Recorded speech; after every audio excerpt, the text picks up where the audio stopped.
Extra.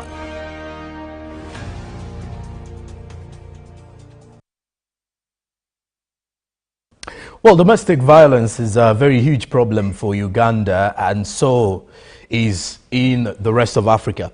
When we talk about domestic violence being a problem, is that in most of the parts of the country here, some communities have been harboring this kind of vice for so long that at times they feel it is right for a man to beat his woman just so as to discipline her, or if at all she has failed, to respect this same person. Now, in the conversation we're going to be having this time around, we're going to be looking at a united effort to reclaim family pride. But of course, at the backdrop of that conversation is we are going to be looking at domestic violence and how we can put an end to it. Because with the rise of feminism, with the rise of human rights over the years, we've come to realize that it's quite important for us to have genuine conversations over the issues to do with domestic violence. And in the long run, you never know how much of the impact we will be able to create if at all this happens, or if at all this becomes a reality. This is Good Morning Uganda Extra. Thank you very much for being part of us from 6:30 a.m. Now we have this extensive bit of the conversation till the hour of 10 a.m. What we're going to be having this morning in the conversation is I'm joined by the Uganda Police, and with this I have Sergeant Stephen Mwanga from the Uganda Police joining us this very morning. He also has a book that he's going to be giving us more details about. A very good morning, Sergeant. Thank you for joining us. Morning. How are you? Morning, Uganda. Thank you. This is my maiden appearance on this national television. Okay. I'm happy, humbled, and privileged to be part of this pertinent discussion. Well, indeed, and we are glad to be having you this very morning, Sergeant. And with Sergeant has also moved with Police Constable Wakolera Frederick, who also joins us this morning on set. A very good morning, Constable. Thank you for joining us. Thank you, Mr. Sonko. Good morning, viewers. Once again, I'm Wakolera Frederick. I'm glad to be here. I'm serving Uganda Police Force, and also spearheading. I'm participating in terms of limiting domestic violence within our society. Well, indeed, and he's participating, and so should we all, in regards to putting an end to this issue to do with domestic violence. You can also be part of this conversation, by the way, by sharing your opinion and thought on the number 0709-602-592 on what you think we can do to put an end to domestic violence. Now, a quick one. This week we shall be having students getting back to their schools. Some schools, especially those that are having candidates, are already reporting this week, but the official date comes in next week, 3rd February.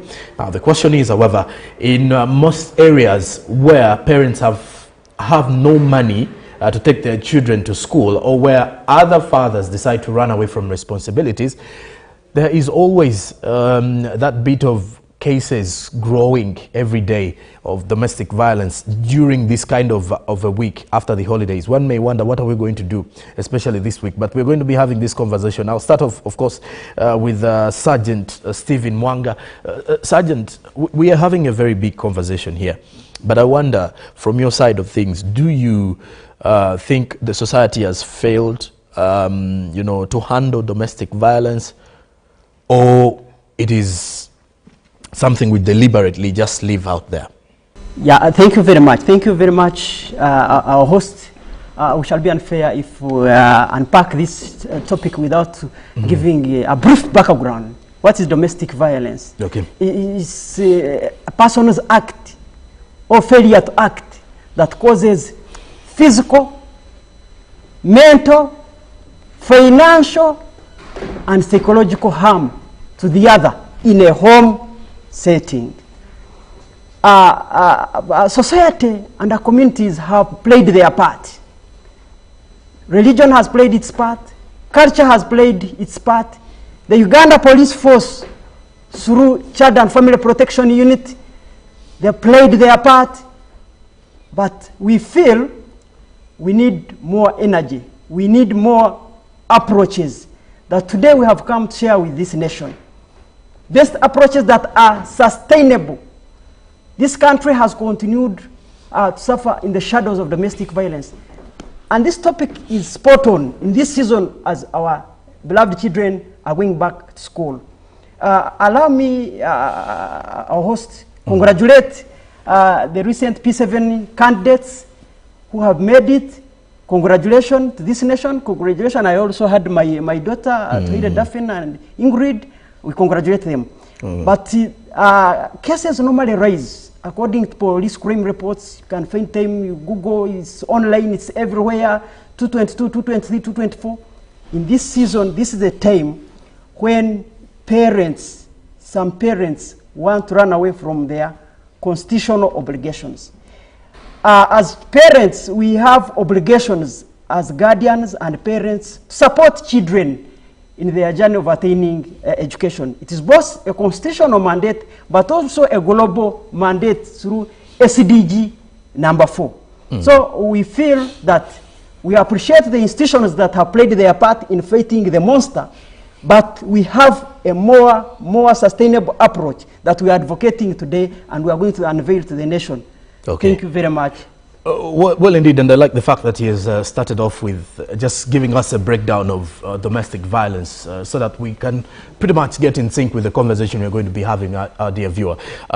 Constable Frederick, I wonder, on your side, we've seen cases of domestic violence in Uganda, and many of them are very common with, you know, with financially struggling families. And I'm not ruling out the fact that we also have seen families that are financially stable where, you know, the couples are always fighting. But when you look at the cases, the most common cases of domestic violence, what really causes this? There are quite a number of causes of domestic violence, which can be segmented in the social aspect, in the economic, that is financial, and also sometimes individual behavior. You find in families, parents and the guardians have not neglected their responsibilities and trying to play blame game. Who is supposed to pay tuition, who is supposed to school fees, who is supposed to do the commodities. So we have dropped the responsibility as parents and guardians to take on, to limit ourselves. In our communities, within our families, people have lost self-control. When someone gets annoyed, feels like bashing, feels like slapping, you know. So, which can cause physical and emotional torture. And then also another thing which has caused also domestic violence is uncontrolled behaviors. You find a person does not control addiction. For example, you find some of the young mothers, the young fathers go for alcohol taking and they don't mind about what is next tomorrow. You know, you are producing children, you're having a mother to take care of, the relative, the dependents. So these are the points which has led to some of domestic violence, to the extent that people fight and people have lost their lives. Then other point is greed within the family members. You know, when it comes to that, there are cases whereby you find guardians taking care of the orphans, but they're not taking the responsibility in good faith that the responsibility which was left by the parents, the late for the children, left some assets behind. But you find the guardians taking care of the children, they are not minding about playing that responsibility, which you've a mandate and a right to the child. So in this sustainable approach, we are trying to participate in reviving family pride. It takes a lot of time and commitment. So another thing which causes domestic violence is that lack of commitment within the partners. You find someone, when the situation culminates the times of hardship, you find the partners getting disagreements. When it needs someone to be patient, it needs someone to endure, it needs someone to persevere the hard times with the partner. If there are no things for supporting a family, you need to put patience. But you find any of the partner rushing in, putting in cultural, putting in cultural beliefs. That maybe someone is not like this one is having a curse, you know. But it's all about endurance, because good times come and bad times come. So what we need to build our mental states, which need to be resilient in times of hardship. Okay. A brief of the few things which can cause domestic violence. Okay, let me get back to Sergeant. Sergeant, when you look at the effects of this, because as much as we've talked about some of the causes or the major causes here, let's look at the impact it has. Because as we will be talking about this issue of gender-based violence every day, we will preach about it. But do people even understand the impact of the actions that happens when this occurs in a given society or in a given family? Yeah, thank you very much. Thank you. Yeah, the impact and the effect is real. It's real. It's even backed by statistics. UBOS 223 found out that the number of single parents is increasing from 20% in 220 to 30% in 223. And these single parents, these children, they are not orphans actually. Their fathers are not dead. Because the statistics indicated that predominantly the ladies are a majority in this. These children are not orphaned. Their fathers are there, but they have deserted. That's a great impact. Children have a right to parenting. They have a right to enjoy both parents, the mother and the father. A child feels heaven on earth when he calls mommy and daddy and being brought up by the two parents. But once one goes missing, goes absent, it is a dilemma. It is a dilemma. It affects parenting. It affects parenting. And at the end of the day, we shall have a crisis. There's a study that was done in UK, 2010, that found out that children brought up by single parents, they have serious behavioral issues at 12% against 6% of their counterparts. So this is serious. We have a society that is largely, you have a generation that grows up but does not respect authority. It's not their own making. There's an institution that has gone to sleep. The social dimension, the family institution, the aunties, the uncles in the African setting that used to prepare children to become responsible adults, used to prepare children to become, the boys to become husbands and girls' wives. These institutions are no longer functioning because of the challenging times of the day. Modernization has come, it has knocked on the door. We are running up and down to address the economic question for survival, because our education system largely addresses two questions: the economic question, that is employment and job, then the political and leadership. But now the social dimension was left for social information institutions, the social strata, to address it. That is the family institution. So I think we need to go back to the basics where we have gone wrong. That's why we have a new message today, advocating for changing the status quo. Because if we keep asking wrong questions, we shall definitely keep receiving wrong answers. We must change the approach in order to realize the effort of reclaiming the family pride. And you've mentioned something to do with changing the approach, Sergeant. I wonder though, how do we start? You see, I like the fact that you've given us an outlook of our education system, that it is pretty much centered around the economic and political spheres, and we ignore the social aspect of life. And in most cases, it comes back, barking at us always. And it haunts us down till we cannot, stay steady or fit. What are these, what should we do? If we are supposed to look for solutions now, how do we handle? Oh, thank you. Yeah, we can do it. We can do it. And our approach, we are advocating for integration of family education in higher institutions of learning. The reason we are coming with this approach is, colleagues, friends, and fellow countrymen, this country, when it was hit by COVID-19, there was a lockdown for the safety of Ugandans. Children went back to their homes. But by the end of lockdown, parents were tired of their own children, praying and asking, when are schools opening so these children can go? So homes are no longer safe places for children. So now, if we are entrusting schools as the best places for our children to be, because even those who have not taken them back to school, I'm telling you, it is now the maids who are doing parenting, because for the father and the mother are running looking for what to eat.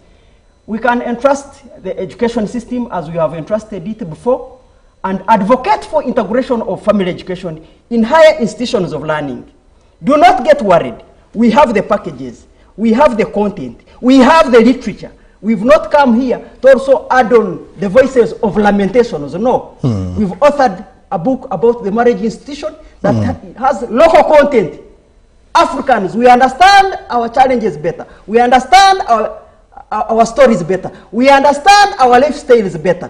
If we adopt this approach, if this nation adopts this approach of advocating, integrating family education in higher institutions of learning, I can tell you we can be a benchmarking nation, we can be a benchmarking country to the rest of the world in as far as the family pride and the marriage institutions is concerned. Okay. Constable, let me get to you. I don't know if in a society you come from, you've encountered some of these cases, and I wonder though, what is the best way, and this is a question that is going to be really open to the both of you, how does someone really get to know that there is something wrong with a given family? Because we've seen cases of domestic violence, and after the victim has reported, people are not sure whether they are the victims, because at times they will not look like they are victims, and society just gives it a deaf ear. How can someone easily know, from the cases that you've handled, I should say, how can someone really know that, well, this family, in this family, there must be some signs of domestic violence? Mr. Sonko, we are advocating for family integration, family education as one of the strategies. I appreciate the government of the Republic of Uganda. I appreciate the Uganda Police Force. The government of Uganda, through Parliament, they have enacted the laws which guides our community. Laws about the rights of children, laws about human rights, and also the policies which governs gender-based violence, and very many other enacted laws which are going in Parliament.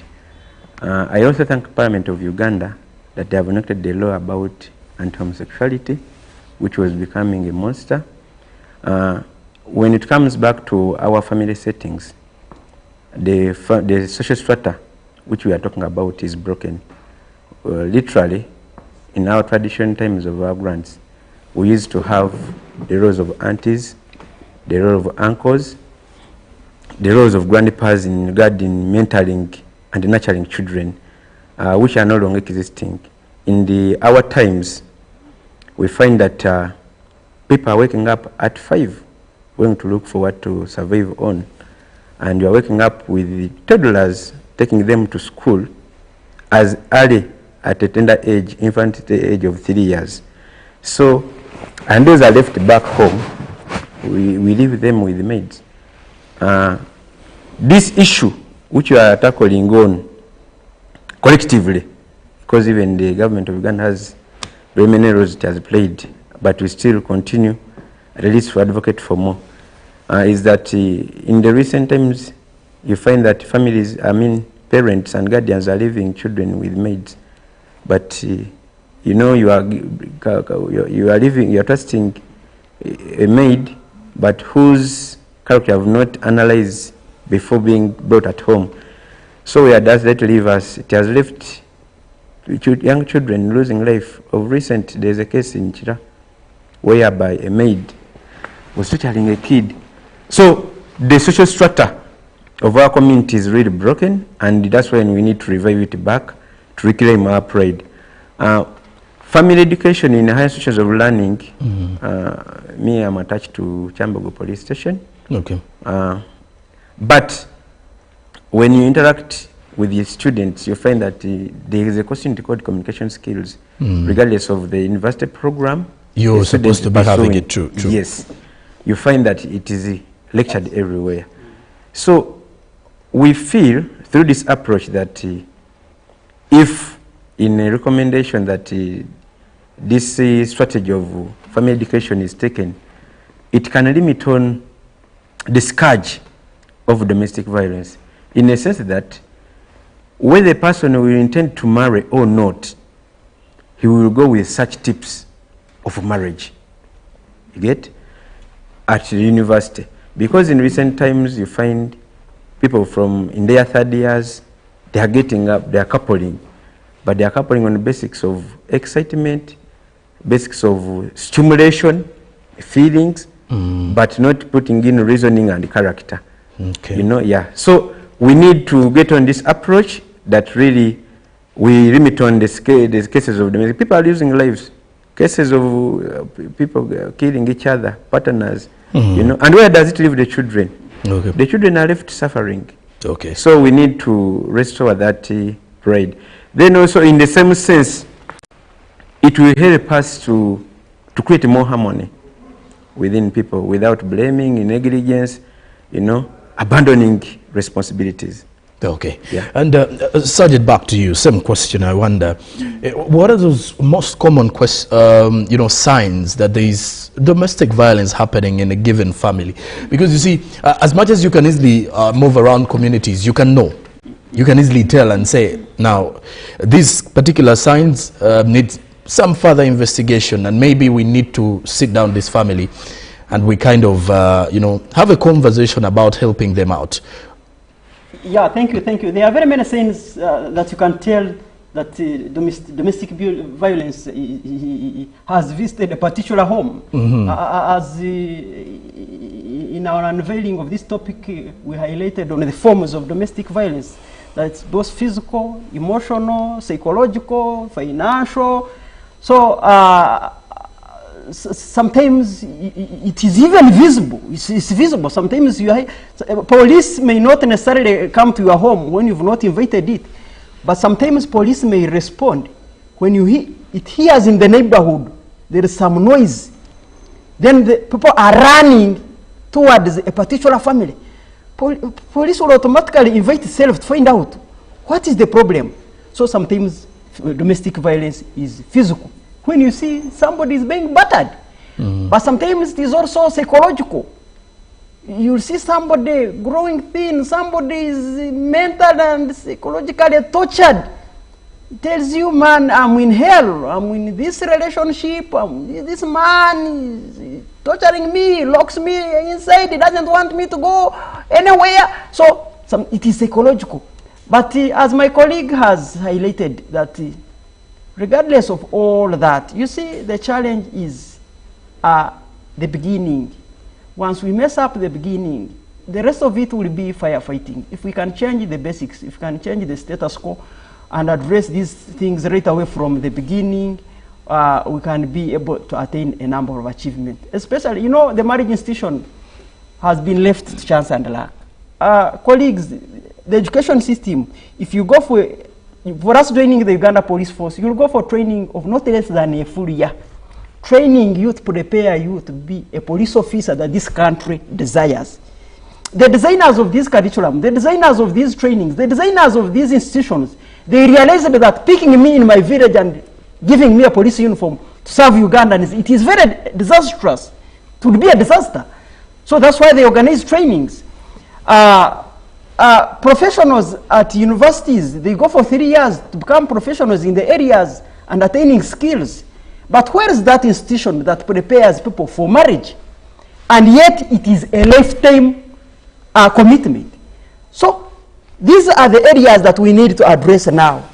Today, let's advocate for integration of family education so that we can be able to fix the missing link. Okay.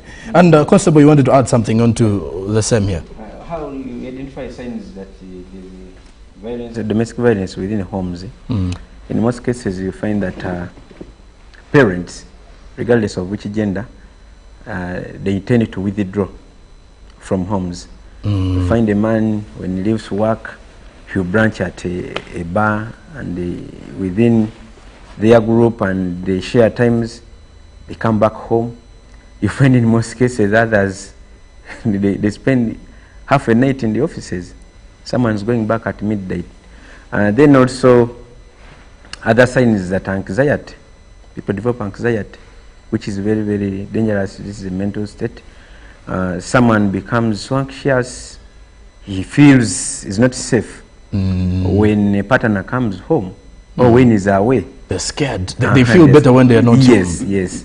So they feel anxious. What is he doing? You know, and also sometimes they intend to limit each of the partners to do some roles which would contribute to the families, especially men, because of that anxiety that the wife can be taken or can be getting involved in the bit of the insecurities there. The insecurity is always there. Then also stress. Okay. You know, stress causes lack of focus in terms of both at work, at home. And this one can result into transferred anger. So if I had a disagreement with a partner, then it means the children may feel also the impact of it. So sometimes it's like that. So some of the things has been left out. Then also another indicator about violence, it can be silent but emotion. Okay. That is addiction.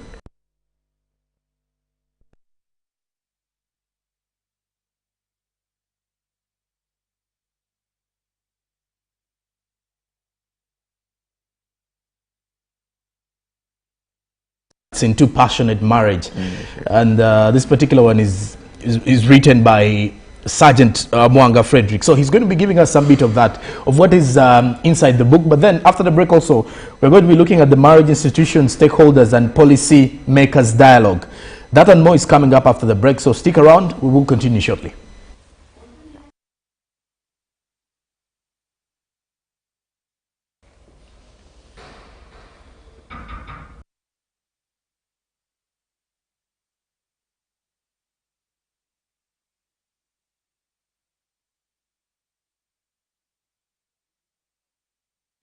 Of this a little bit of technical issues here, but like I did mention that we were going to be talking about issues to do with insecurities and how to outgrow toxic marriages and relationships. Now I've mentioned that Sergeant here does have a novel, or he does, not a novel by the way, a book.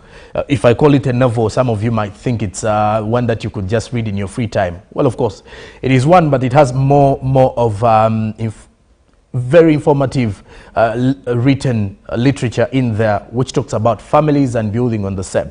Sergeant, if you can give the viewer a brief of the book, what inspired the book and what content is inside. Yeah. Well, thank you very much for the opportunity about the book.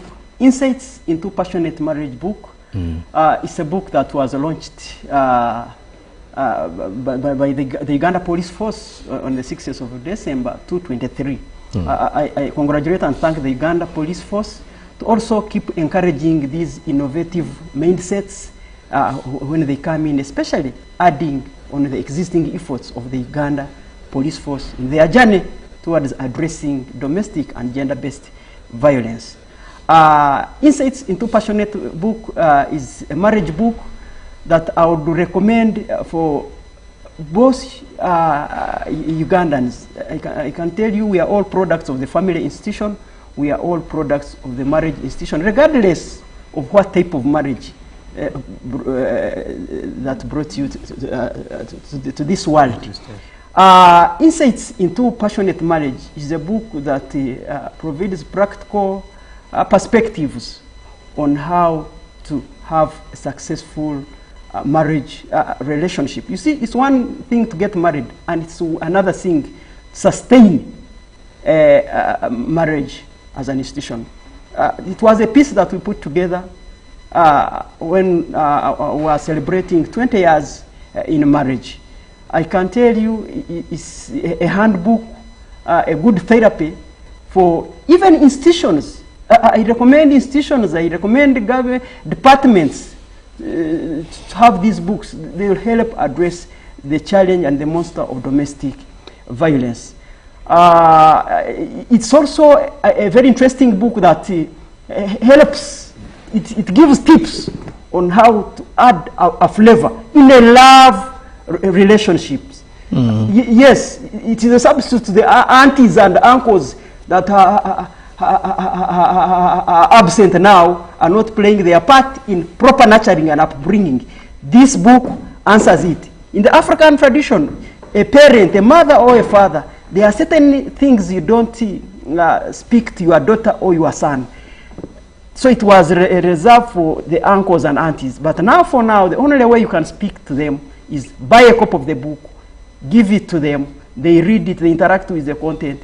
It has a religious background setting, very interesting. I can tell you, you won't remain the same, and this country won't remain the same with this content. Thank you. Okay, and he does share something very important. Now, on Wednesday, which is the 29th of January, 2025 at Thobani Center, is going to be a dialogue. Now, this dialogue is titled Marriage Institutions, Stakeholder and Policy Makers Dialogue. And amongst the chief sponsors is the Uganda Police, and then the other partners is also the Ministry of Gender, Labour and Social Development, and inclusive of which Kyambogo University. And I would want the both of you to help me understand the reason behind this dialogue and what it aims to address.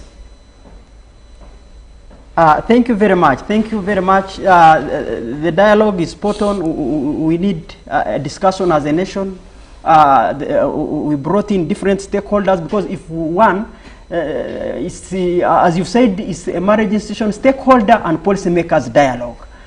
We need a round table, and it's an opportunity for us to front our approach of advocating for integration of family education in higher institutions of learning as a course unit that cuts across.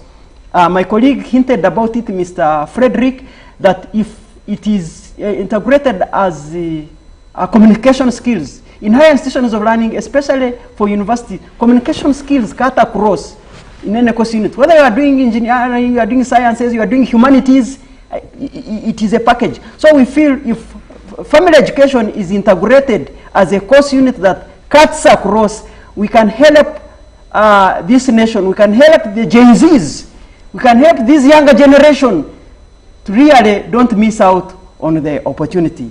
We are very grateful to the Uganda Police Force that has really supported this right away from the beginning up to now. We are very grateful to the Ministry of Gender, especially culture.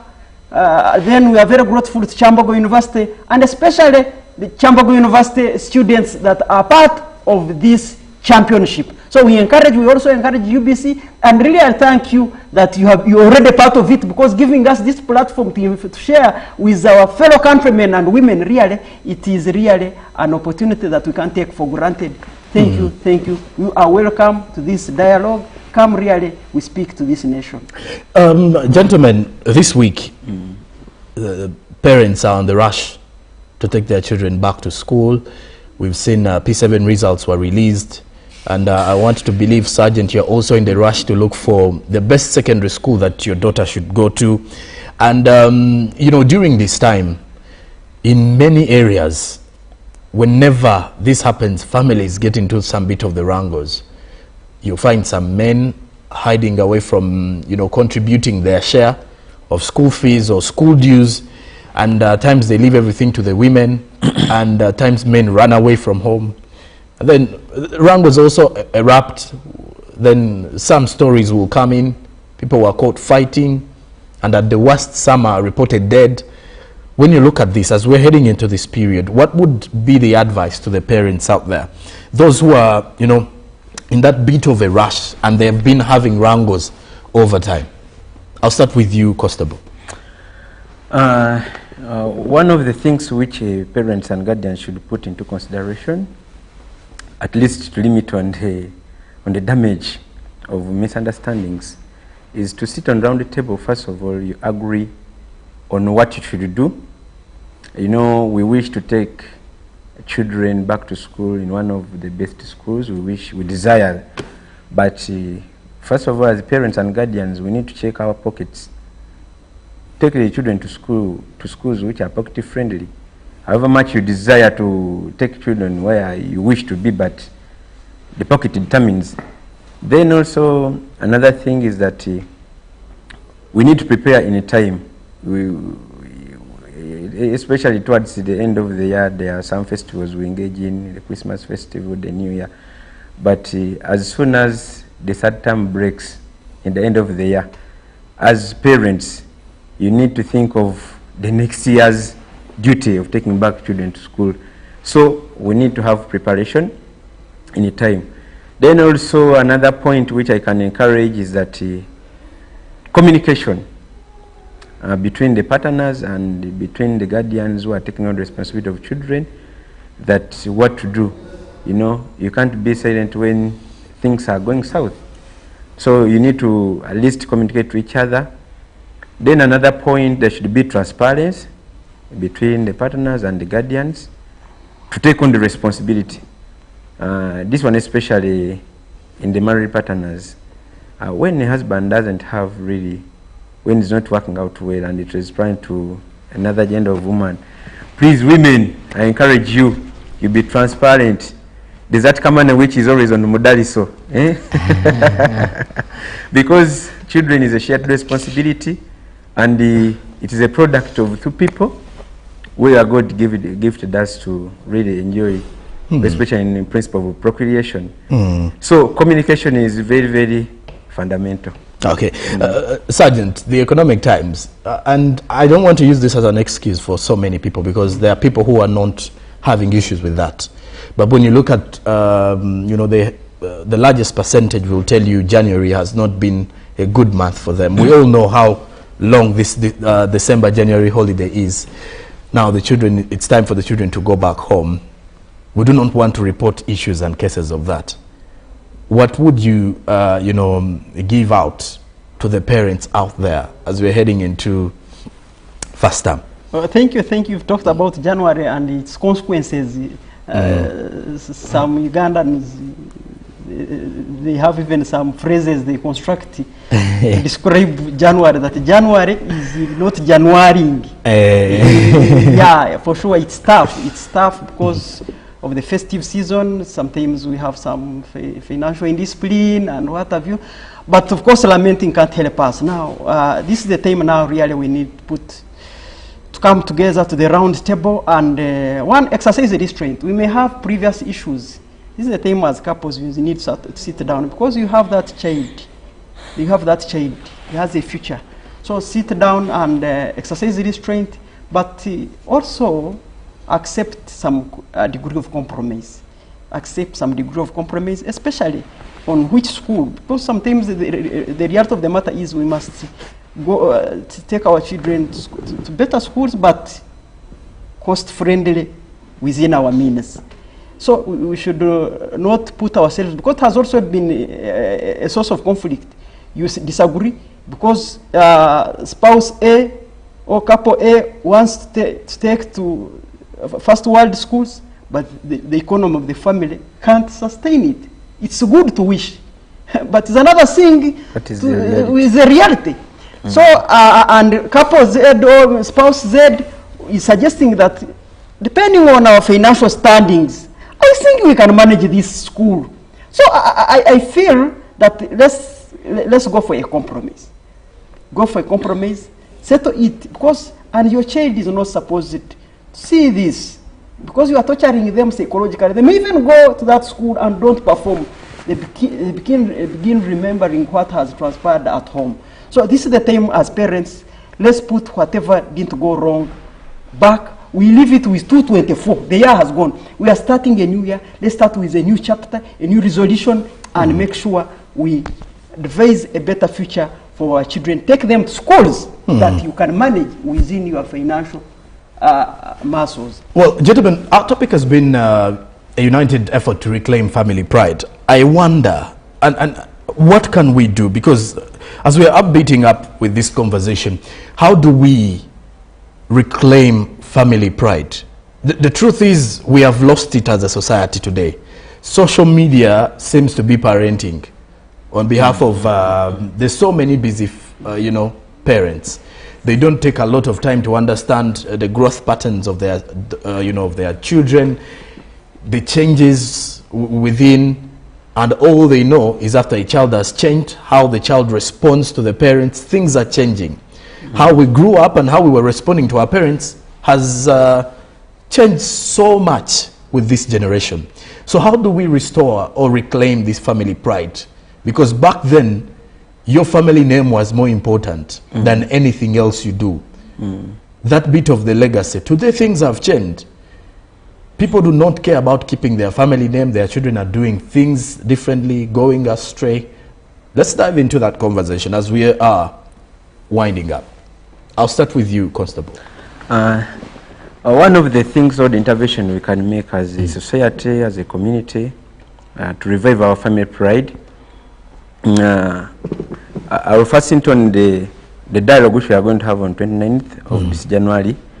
We have different panelists on that dialogue, and one will be a medical officer.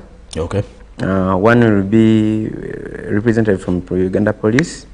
One will be a representative from a university, higher institution of learning, and then these panelists, they have in the information they will give, there is a pattern when it comes to reviving family pride, because if someone is engaged in one or more two relationships, there is a health implication that comes, the toxic relationships. Then also it is a pattern with the result of it, which can cause misunderstandings, which can cause of violence, fighting, and someone losing health and lives. Then three, the awareness through lecturing in the higher institutions of learning.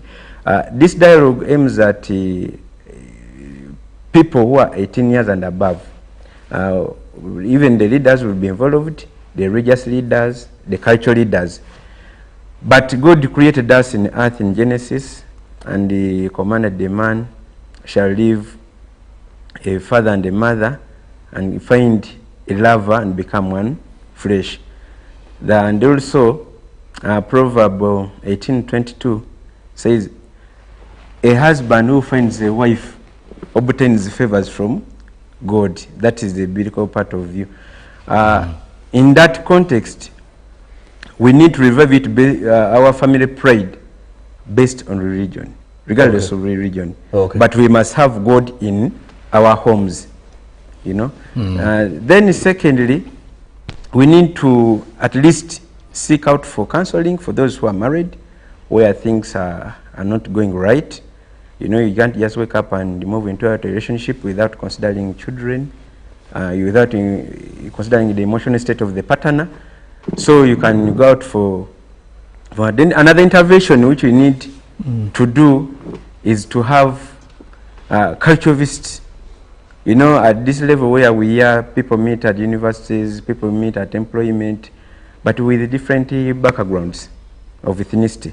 So in these certain times we have intermarriage, you know, and if someone has identified a person of different culture, then you need to get time and really know the values, because our family pride is based on values, beliefs, and traditions, which can be diffused within our recent times, so that we have steady marriages and really healthy relationships. Okay. Yes. Well, indeed. And lastly, let me wind up with Sergeant Stephen Mwanga. Sergeant, how can we unite efforts to reclaim family pride? Yeah, thank you, thank you. Yeah, it's not lost. It's not all lost. We can reclaim the family pride. Some speaker said that we need to have a state of the family address. As our president has always had a state of the national address. The reality of the matter, we sit down with our family members, especially in holidays. In holidays, I normally do it with my children and my family members, my wife and everybody. Find time, make family meetings, and they should be more participatory, interactive. Feel free, that bond. People, your children will speak out. You will also speak out and try to iron out and identify some bad upcoming behaviors. There are very many interventions, and actually, in fact, the president of this country has been a champion of requesting Ugandans to make sure. He has been an advocate for strengthened family companies and projects can only sustain when you have a united and a flourishing family, because domestic violence scatters the family. When they take different routes, some on the streets, some is in remand homes, others are dead in the name of domestic violence, we can't realize this dream. So these interventions, in addition to the government interventions, in addition to the Uganda Police Force, in addition to religious institutions, in addition to cultural institutions, we as family leaders, we can't run away from our roles and our obligations. Let us have state of family addresses. The husband and the wife sit down with your children in holidays, talk to each other, talk to each other. By doing this, those are good practices that will create a platform and a relationship and a bond between you as a family. But still on the book and the dialogue, it's on Wednesday, 29th. Attendance is by invitation.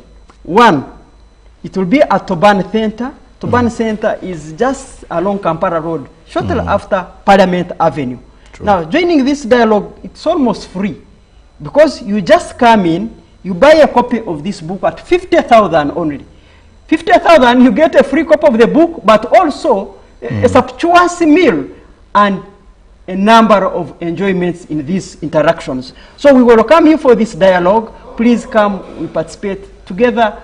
It is through a united effort we can reclaim the family pride for God and my country. All right, thank you very much, Sergeant. 1 minute. Then, Mr. Sonko, what I've forgotten, a point of intervention, we need to regulate the use of social media.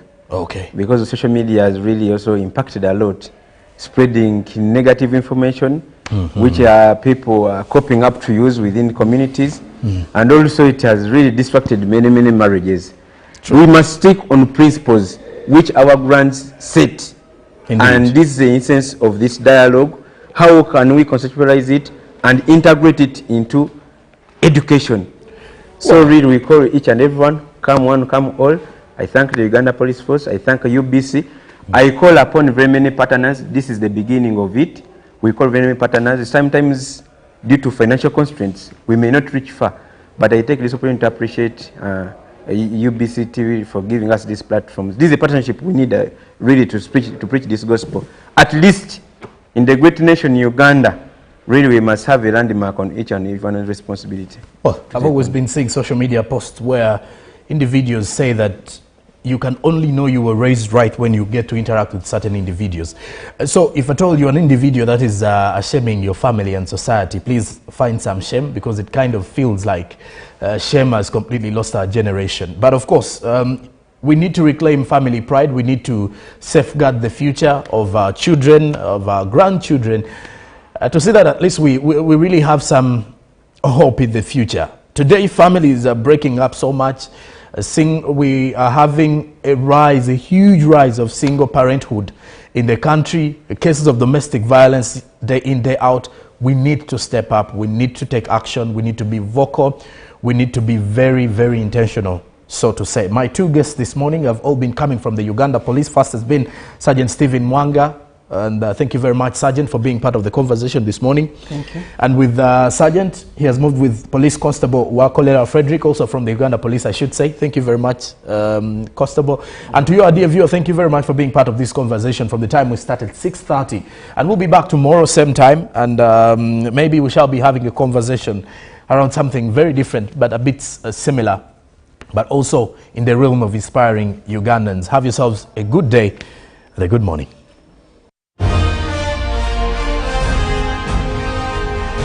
Live from UBC Studios in Kampala, this is Good Morning Uganda Extra.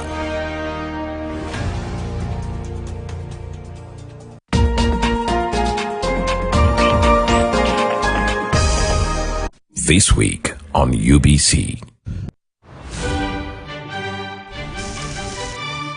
My name's Jung Gwonjong. I'm the boss of this entire hotel. My duties include heavy lifting, spreading happiness, and driving fancy cars. I'm responsible for the area by the hotel entrance. And I officially moved into the sunroom. You think you can cut my share of the rent? Say what? To maximize my space, I needed to improvise a bit. That day, she walked into my life. Hi. So, insurance, right? Huh? Like that. I can. Don't let him scam you. We don't want your investments or insurance. I met the woman of my dreams. I'll take you home. I got the Maserati. How do you spell Maserati? M-A-S-H. Okay, we're leaving. You shouldn't drive, especially not in that car. The cops will fine you extra. His family's got money and don't know what to do with it. What's your name? Huh? I'm reporting you. If I were to be with a guy like that, I wouldn't be able to look at myself in the mirror. Maybe all rich guys are like that. I'm not a rich guy. I'm down to earth. No, don't. It's not worth it. But after I met you, I suddenly got out of bed. John Wonjong, I really was wrong about you. After meeting me, you learned to walk. This isn't a love story, it's a medical miracle. And all the women in the club will be like sisters to me. Respect is most important in a relationship. If a man doesn't respect a woman, then he's no man. Here, keep it safe. It's your playbook. Trying to be meaningful all day with them. In the end, you'll still be single with a bunch of new mom. I was smiling all day, every day. When I woke up every morning, I wanted to yell out, I'm so happy. If there's such thing as a miracle. You're not a miracle. You're a maniac.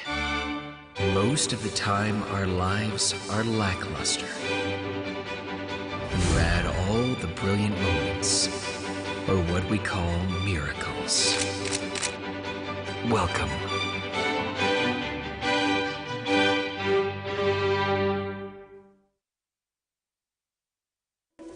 In a nation hungry for truth, a world where every story matters, there exists a beacon of trust and reliability. For decades, they've been our voice and our window to the world, holding the mirror of our history. With 4 TV stations and 11 radio channels spanning 27 languages, they stand as guardians of information, defenders of truth. With Mascari Heritage Advantage, they uphold every citizen's right to reliable and free information. Their archived stories shaped our past and illuminate our present. Yet now, as new challenges arise and the world evolves, their mission faces its greatest test yet. Be part of our journey and let's navigate the unknown, uncover the untold, and safeguard our future together. Tune into your public broadcaster, for it is the intersection of trust and truth. Because to UBC, your story, and every voice matters. UBC, inspiring Uganda.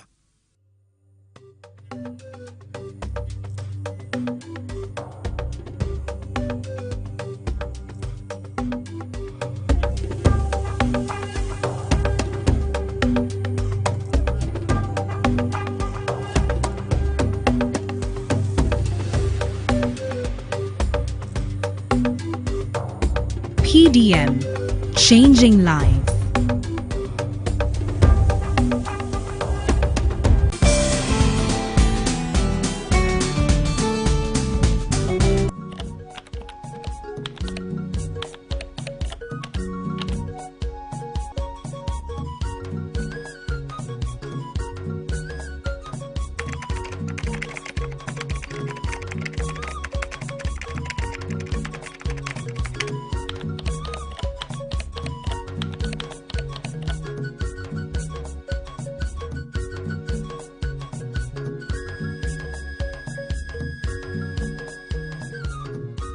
The government launched the implementation of the Parish Development Model, PDM, using a whole government approach on 26 February 2022. The overarching goal of the PDM was to attain socio-economic transformation through improved productivity on households and enterprises at parish level. The Parish Development Model, PDM, is a government-led initiative aimed at transforming subsistence households into money economy and lifting 17.5 million Ugandans in 3.5 million households out of poverty. The PDM initiative was launched on 26 February 2022 in the Eastern District of Kibuku by the President of the Republic of Uganda. This is an NRM manifesto program.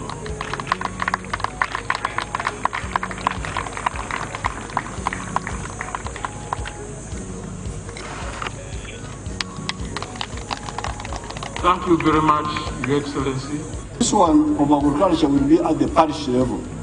And now parish development model, Because first of all, it is near. But secondly, we have removed the government people.